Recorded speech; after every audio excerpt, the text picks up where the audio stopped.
Mikel Arteta একজন দুর্দান্ত coach, এটা নিয়ে কারোর কোনো সন্দেহ নেই। হ্যাঁ, তার যতটুকু পুরস্কার পাওয়ার কথা, যতটুকু ট্রফি জেতার কথা, এখনও আমরা সেরকম কিছু দেখিনি।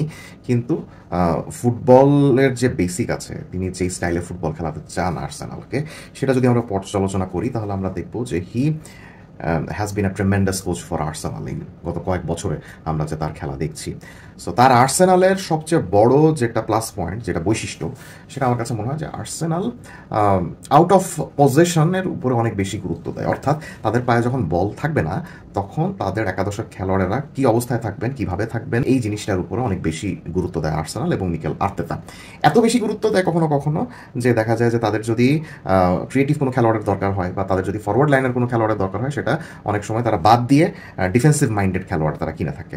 এই যেমন ধরুন গত সিজনের কথা যদি আমরা বলি, গত সিজনে তাদের স্ট্রাইকারের খুব বেশি দরকার ছিল, যেহেতু গ্যাব্রিয়েল জেসুস ইনজুরিতে ছিলেন, প্লাস কাই হ্যাভার্টসও সম্পূর্ণ সময় ফিট থাকতে পারছিলেন না, লিয়ান্দ্রো ট্রসারও ঠিক সেরকম 100% সময় ফিট থাকতে পারছিলেন বলে সেটা আমরা বলতে পারি না। তাদের একজন ফরওয়ার্ডের দরকার ছিল, সো তারা ফরওয়ার্ড না কিনে বারবার তারা ডিফেন্সিভ মাইন্ডেড খেলোয়াড় তারা কিনছিল, ওই একটা চিন্তাভাবনা থেকেই যে আউট অফ পজিশনে তাদের স্ট্রাকচার যেন ব্রেক না করে। অর্থাৎ খেলতে খেলতে তাদের কাছ থেকে যখন বলটা প্রতিপক্ষ কেড়ে নেবে, তখন হুট করে যেন কাউন্টার করে তাদেরকে গোল দিয়ে না আসতে পারে। এই জন্য দেখবেন যে আর্সেনালের এগেনস্টে হুট করে গোল দেওয়া যায় না সেভাবে। আর্সেনালের ডিফেন্ডিং অনেক জোস হয় গত কয়েক সিজন আমরা যদি দেখে থাকি। এখন প্রবলেম যেটা হয়েছে মিকেল আর্তেতা, সেটা হলো কি উনি ডিফেন্সিভ স্ট্রাকচার আউট অফ পজিশনের উপরে এত বেশি ফোকাস করেছেন যে বল পায় আর্সেনাল কত ভালো খেলবে বা আর্সেনালের বর্তমান ডাইনামিক্সে কোন ক্রিয়েটিভ খেলোয়াড় তাদেরকে আরও বেশি সাহায্য করতে পারে, এই ব্যাপারগুলো মিকেল আর্তেতা অনেক সময় ওভারলুক করে যান। কিন্তু ওভারলুক করে যান দেখেই আমরা আর্সেনালের মিডফিল্ডে এখনও মার্টিন ওডেগার্ডকে দেখি। মার্টিন ওডেগার্ড আবার দলের ক্যাপ্টেনও, কিন্তু দলের যে অন্যান্য খেলোয়াড় রয়েছে, সে Declan Rice, William Saliba, Gabriel, David Raya, ওই ক্যালিবারের খেলোয়াড় মার্টিন ওডেগার্ড নন। আপনারা সবাই জানেন যে উনি যখন আর্সেনালে যোগ দিলেন, তখন ভাবা হচ্ছিল যে ম্যানচেস্টার সিটিতে কেভিন ডে ব্রুইনা যেরকম দুর্দান্ত খেলেন, ক্রিয়েটিভিটি শো করেন, যেরকম একটা ট্রানজিশনাল থ্রেট অফার করেন, আর্সেনালের হয়েও মার্টিন ওডেগার্ড ঠিক ওরকমই সাহায্য করবেন। কিন্তু পরবর্তীতে আমরা দেখলাম যে না, Kevin De Bruyne is complete different breed.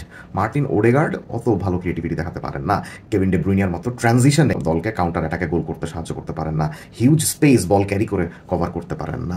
Martin Odegaard যেটা করতে পারেন, বলটা রিটেনশনে রাখতে সাহায্য করেন। প্রতিপক্ষ যদি বেশি প্রেসিং করে, তাহলে সেটাকে অ্যাবজর্ব করে মার্টিন ওডেগার্ড বল রিটেনশন করার মাধ্যমে নিশ্চিত করেন যে না, আর্সেনাল যেন গোল না খায়। কিন্তু গোল তো দিতেও হবে, ওই গোল দেওয়ার জন্য আর্সেনাল মিডফিল্ড থেকে সেরকম ক্রিয়েটিভিটি পায়নি। সো ওই সমস্যার সমাধান করার জন্যই কিনা এই সিজনে ক্রিস্টাল প্যালেস থেকে নিজেদের একাডেমির সাবেক খেলোয়াড় এবেরাচি এজেকে আর্সেনাল কিনে এনেছে।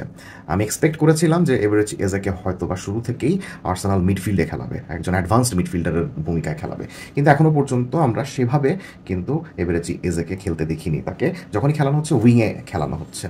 আজকে ম্যানচেস্টার সিটির এগেনস্টে ম্যাচে আমরা দুর্দান্তভাবে লক্ষ্য করলাম যে ম্যাচের সেকেন্ড হাফে এবেরাচি এজেকে যখন নামানো হলো, তাকে মিডফিল্ডে নামানো হয়েছিল এবং মিডফিল্ডে নেমেই উনি দেখিয়ে দিয়েছেন যে তার মতো ক্রিয়েটিভ একজন মিডফিল্ডারকে যদি আর্সেনাল অ্যাডভান্সড মিডফিল্ডার বা অ্যাডভান্সড প্লেমেকারের ভূমিকায় ইউজ করে মার্টিন ওডেগার্ডের জায়গায়, তাহলে কিন্তু আর্সেনাল মিডফিল্ড থেকে অনেক ক্রিয়েটিভিটি শো করতে পারে, যেটা কিনা গ্যাব্রিয়েল মার্টিনেল্লির অফ দ্য বল রানিং বা কাই হ্যাভার্টসের স্ট্রাইকিং এবং ভিক্টর গিওকেরেস, বুকায়ো সাকা, যারা আর্সেনালের ফরওয়ার্ড রয়েছেন, তাদেরকে অনেক বেশি সাহায্য করতে পারে।